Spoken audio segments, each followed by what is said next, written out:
Hello, everybody. Episode 8, Alexander the Great podcast. Today we're going to talk about the siege of Olynthos. If you enjoy the podcast, please write a review on iTunes. And also, if you really like it, you can send me a bit of money through PayPal or through Patreon. That really helps, right? But I love reviews. I love talking to my audience. Any message you send me, I try to reply as soon as I can.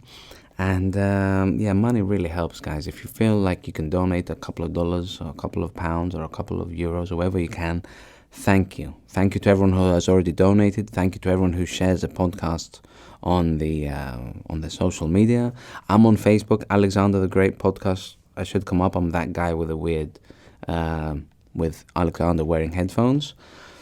Let's get to the episode. Stick at the end, wait till the end of the podcast, and I will read out the reviews and the winner of the review of the gift. See ya, bye-bye. Last time we talked about the Battle of Crocus Field, a victory that gave Philip's men the morale boost that they really needed. Also, everyone else started taking him seriously again. We're in the year 351. Philip is 31 years old, Alexander is 5, so he's not really up to that much, so we're still focusing on Philip.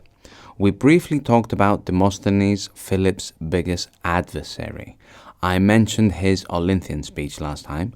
The year is 351. The year, as we said, is 351. It's also the year that Demosthenes' career as a political orator took off. Prior to this, he was making a living selling legal speeches as a logographer, or logographos in Greek. So people would hire him to tell them what to say in court. His political speeches, no one really cared about. This was all about to change when he gave his first speech geared 100% against Philip. Later historians are going to call it his first Philippic. Until then, he had only mentioned Philip in his Against Aristocrats, on the Navy boards, and late on the liberty of the Rhodians.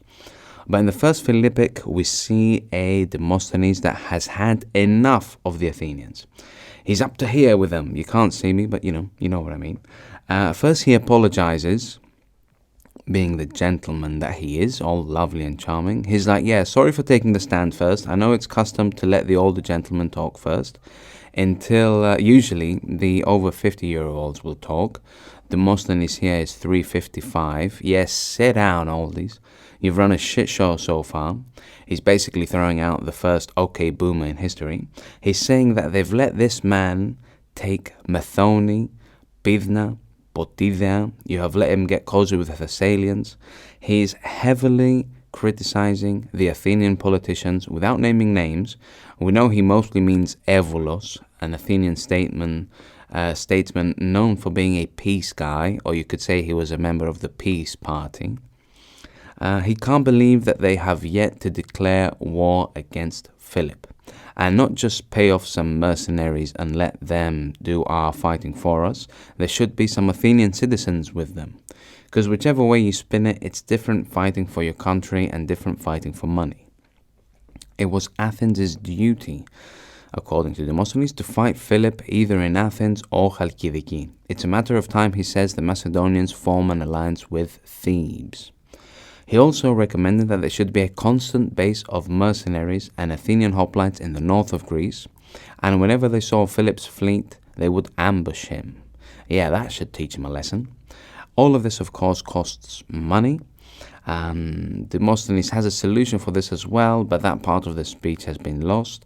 He probably recommended some form of additional tax or something along those lines. He also has a nice analogy. He sees Athens as a boxer who tries to cover himself where he was hit by his opponent. You hit his head and he covers his head, leaving his body unprotected. You punch him in the stomach, and then he protects his stomach. Philip goes to the hot gates, we follow him. He goes to Thrace, we follow him. What, he's not feeling well? All right, double time, we should definitely attack now. He sees Athens not taking initiative. Everything depends on how Philip is feeling and what he's doing. For Athens, this is a big smack in the face. They have a kick-ass navy, hoplites, triremes, and money. Demosthenes is freaking out. What the fuck is happening, people? The Athenians don't agree with Demosthenes. All this is going to cost a ton. They're not in the mood for additional tax, let alone sending Athenian citizens into battle. Philip has yet to make a move against Athens, but he does ask Olynthos to hand over. Yes, Philip hasn't made a move against Athens, yes, but he does ask Olynthos, the city that we talked about, to hand over his stepbrothers Arideos and Menelaos. We talked about them in the second episode. Philip had 3 brothers from his dad's Amyndas' other marriage with a lady by the name of Gyea. He had managed to whack one of them, but the other 2 found refuge in Olynthos. That happened in 359. Now he asks for his stepbrothers in 349. So he's not letting this shit go, right? Olynthos declines Philip's requests, something that's showing us that they're in the mood for meddling in Macedonian affairs. Now, Philip is not just going to cross his hands and say, oh, well, yeah, I guess I tried. No, he's not the kind of guy. So in the fall of 349, he began his descent into Olynthos. The first city he attacks is Stagira, birthplace of Aristotle. Stagira was part of the Chalkidikian League, and his goal was to attack every city of the League and then attack Olynthos. Philip doesn't just conquer the city, he fucking flattened it. In a Liverpool accent, Paddy the Batty. Scousers don't get knocked out. Well, yeah, they do, mate. Anyway, he flattened the city, right? He's sending a message to other cities, and the message was received. Stratoniki, Akanthos, Apollonia, and Arethusa surrendered, so no battle took place, and their cities were saved. Be like Stratoniki, Akanthos, Apollonia, and Arethusa, you fucking hostile Greeks. No, I'm kidding. We had balls back then, right? Because, what is Greece known for today? It's mostly, it's good knowing that at some point in history, we weren't just known for our holiday destinations, and I don't know, what else are we known for? Zoba the Greek and olive oil and all that stuff. Yes, one last thing about Stagira I should mention. Apparently, Aristotle only agreed to tutor Alexander due to Philip promising that he would rebuild his hometown. So I guess it worked out. Maybe if Philip never destroyed Stagira, he wouldn't have any leverage to persuade Aristotle. Or maybe money would have just been enough. Anyway, let's get back to it, right? The Olynthans send ambassadors to Athens asking for help. Demosthenes gives his first and second Olympiac while the ambassadors are there, and his third Olympiac after they have left. In his first Olympiac, he asks Athens to support the Chalkidikian League in its totality. So every city that is part of the league, not just Olynthos. He brought up the matter of keeping an army in the north a second time to keep Philip in check. He even has a solution about where the money can come from. He mentions, without really mentioning it, that they should take money from the theatric fund. But he doesn't just say it at this moment, at least, let's take money from the theatric fund, because the official punishment for anyone who would dare to suggest that is death. In the future, some guy by the name of Apollodorus suggests taking money from the theatric fund and put it into the military fund. He was fined with 1 talent, which is a lot of money, serious money, right? So no one is allowed to fuck with the theatric fund. Now, I've said theatric fund about 5 times. I should probably explain what it is. It's the money that is left over from various taxes, but also when there wasn't any money left over, they would order for additional tax to be paid and put into this special fund. This fund would be used to allow the unprivileged people of Athens to watch theatrical plays and be able to visit other festive events. We're not quite sure how it started. Some say it was Pericles, so somewhere around the 5th century BC. Others say it was close to 350. But anyhow, pretty cool, right? We see how much Athens value theatre. Well, not all Athenians, Demosthenes and Apollodorus.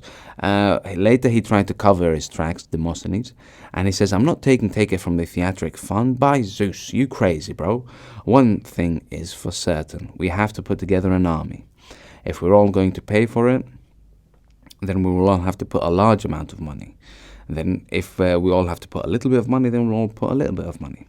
In his second Olympiad, he tries to convince Athens that Philip isn't liked by his soldiers or his people. It's a matter of time, according to him, before he's kicked out of the kingship. Now, this is an obvious lie, and it's another reason why we can't be certain with what Demosthenes is saying. He's saying what he must to convince the Ecclesia and the people of Athens. They are not 100% truths that we can rely on. If you were to read the second Olympiad today, there's tons of translations on the internet. It reads in a kind of comical way. He talks about dances that the Macedonians do, that he's embarrassed to even mention their name. They're doing sexy dances. They're having orgies, getting drunk as fuck. The king's friend is a slave who became famous by doing magic tricks. He's talking about Callias. Crude poets, ridiculous jesters. How can a man who associates himself with those kinds of people be a moral person? He also says, I would admit myself to Philip if he had achieved what he had achieved in a fair way. You know, he does have a point here. Remember what happened in Amphipolis. But unfortunately, Demosthenes, just because we don't like someone doesn't mean he isn't going to succeed or that he doesn't deserve to succeed. He recommends Athens should form an alliance with enemies that Philip had. He says that they should go to Thessaly and put some sense into them. But with the hatred that he's showing, it's like he's saying that they should also work together with Sparti and Thebes. This is crazy, right? Because Athens, Sparti, and Thebes hated each other. So this is radical thinking. The Athenians are convinced and they send 2,000 mercenaries, not citizens like he was hoping for, but hey, can't win them all, and 30 ships with Charitas in charge. While all this is happening, Philip is in Olynthos. We saw in 352 he was named ruler of Thessaly, and he was getting some money from the port at Pagasses. The Phoraeans demand this money not to be given to them. They don't allow the Macedonians to build a fort in Magnesia, and finally they don't pay their agreed-on taxes to Philip as ruler of Thessaly. Phillip is back in town, that's why they're ready to fuck things up. We talked about him in the last episode. He had his mate Lycophron with him. They were sent to exile by Philip. Lycophron probably had a hard time during exile and died. Philip could turn a blind eye to the whole situation. Yeah, so they want the harbour. Come and get them, right? Molon lave. He had bigger fish to fry, but he most definitely doesn't want Athens and Pheres to form an alliance. The Thessalians also around this time ask him to help out in the sacred war. The Phocians are beating the Boeotians, so the Thebans basically, and the cities that are around them. This is making them nervous, so, you can't really blame them for asking Philip for help. Philip doesn't have time for the sacred war, but we know that he went to Thessaly and with great ease got rid of Phillip. And back to Olynthos he went. So he went from the north of Greece to the center of Greece. During this time, while Philip went to Thessaly, the help that Athens sent arrived in Olynthos. Oh, for fuck's sake, guys, if you were here 10 minutes earlier, you might have been actually to help, but too late for that now. Poor Athenians, right? At least they offered to help. It's like when you go for drinks with a family member that is older than you. I remember I once went to a restaurant with my father-in-law. We arrived at the restaurant about 5 o'clock, so after work in the afternoon. We left at 2 in the morning, blitzed out drunk, drinking tsipuro. That's common in Greece. You go to a restaurant and you leave in 3 or 4, or in my case, 7 hours later. Of course, it's not going to let me pay the bill, but I should offer that but I feel that I should at least offer. Yes, back to our story. We're in 348. The Olynthos ask Athens to help out once more, hoping that they might find Philip there this time. To begin with, they send 4,000 peltastes, which is a type of light infantry, and 150 cavalrymen under Charydmos. Now, we have no idea what was done with these men, but at a later time they send more help, 10,000 infantry and 1,000 cavalry. Some were from Chalkida, Others were Charidimos' soldiers. With these men, we know that they attacked cities that were recently conquered by Philip. But they didn't actually do anything to stop him from reaching the city of Olynthos. Not only did they fail to stop him, but he conquered more cities, like Apollonia, Toroni, and Olynthos' harbour Mykivrena. Now, if you don't have control of your harbour, you're not going to last very long.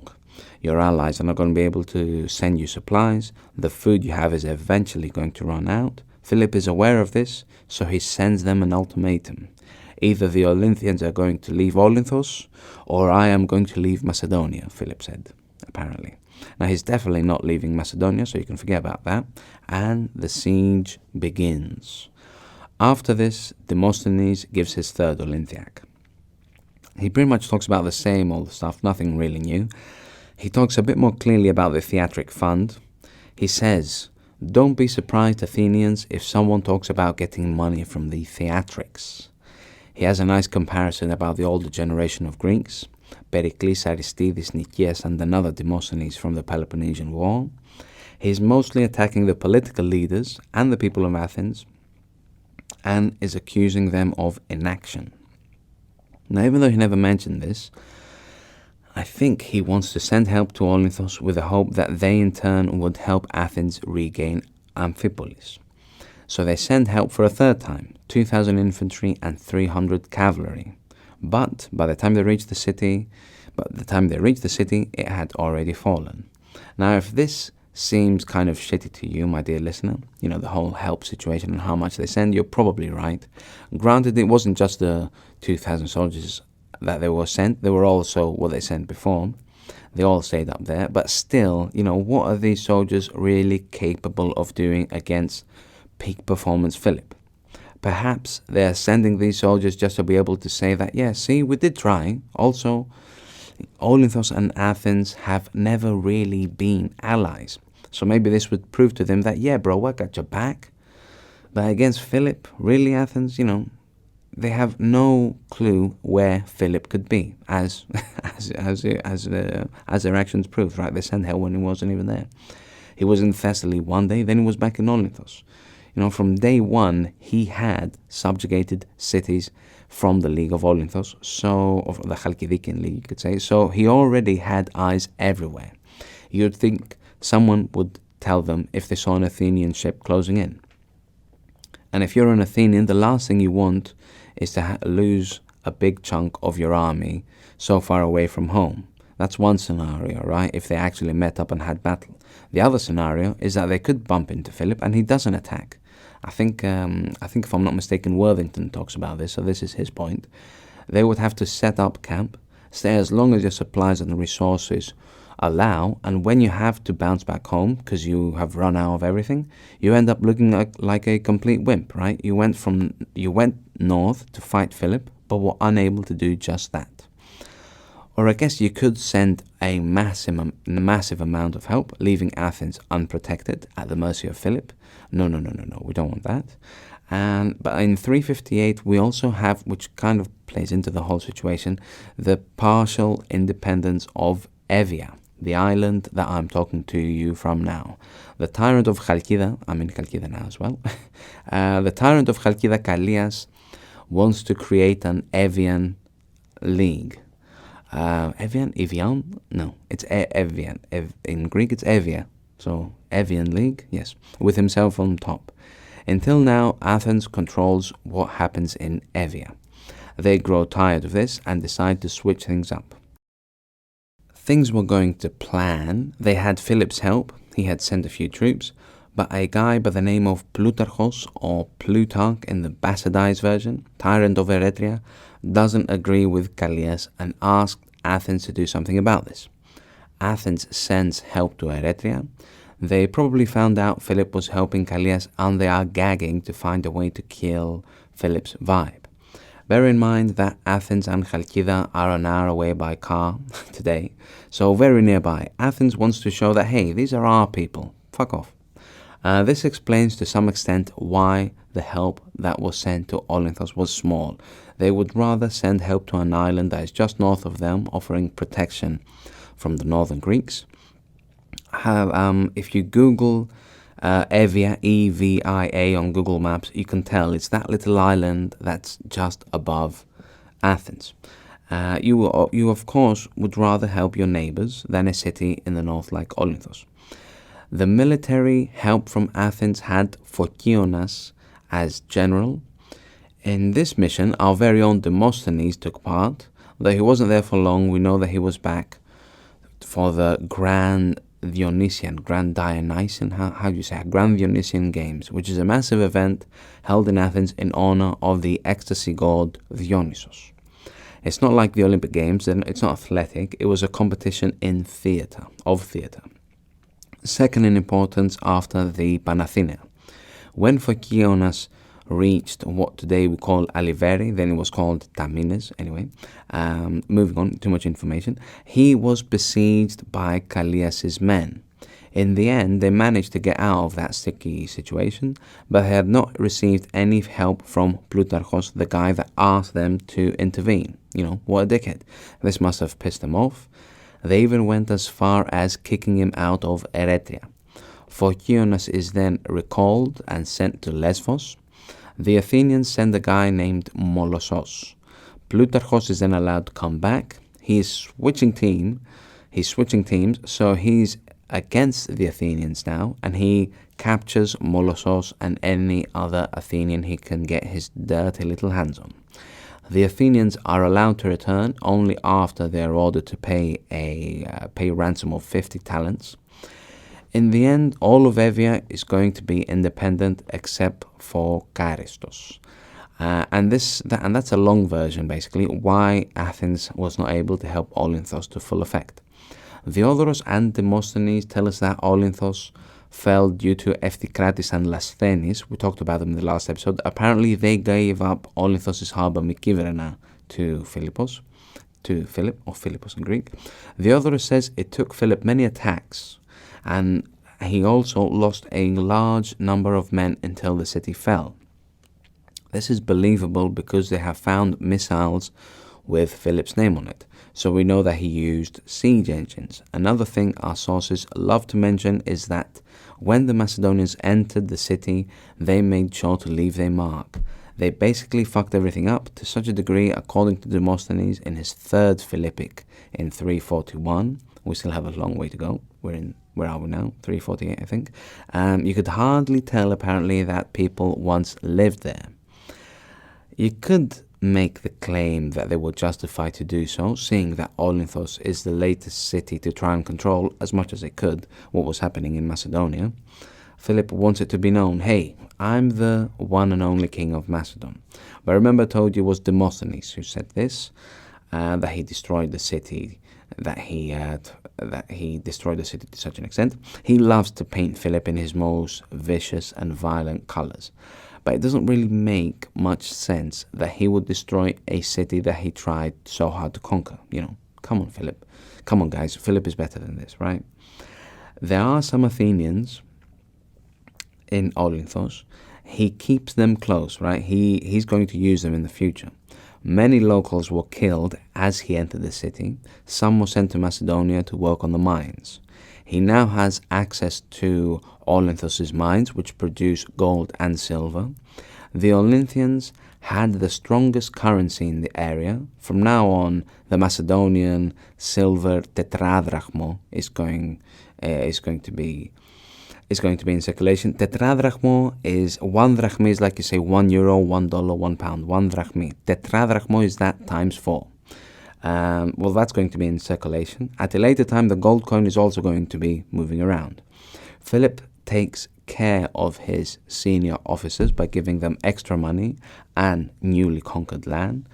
He knows how to take care of his people, and he dismantles the Chalkidican League, which now becomes part of the Macedonian state.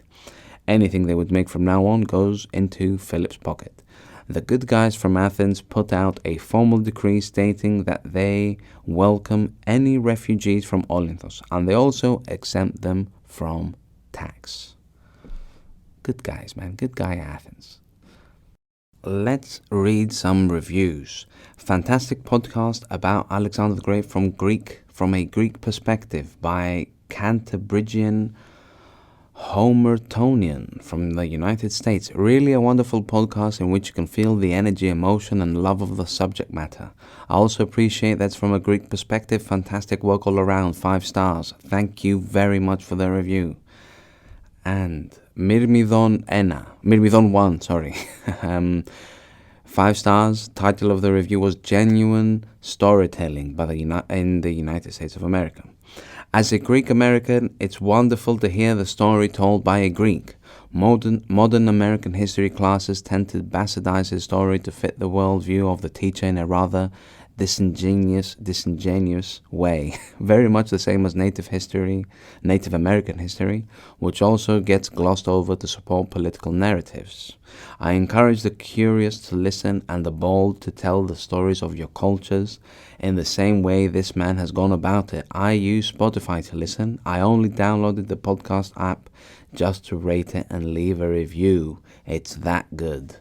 Wow. Thank you very much.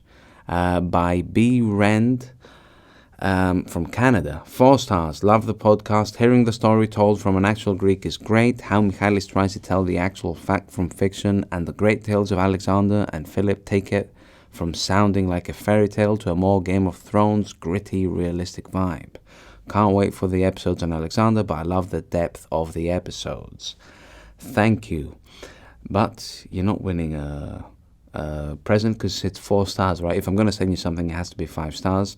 And the winner is Myrmidon 1.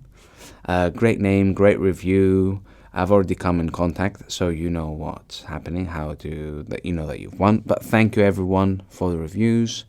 See ya, bye bye.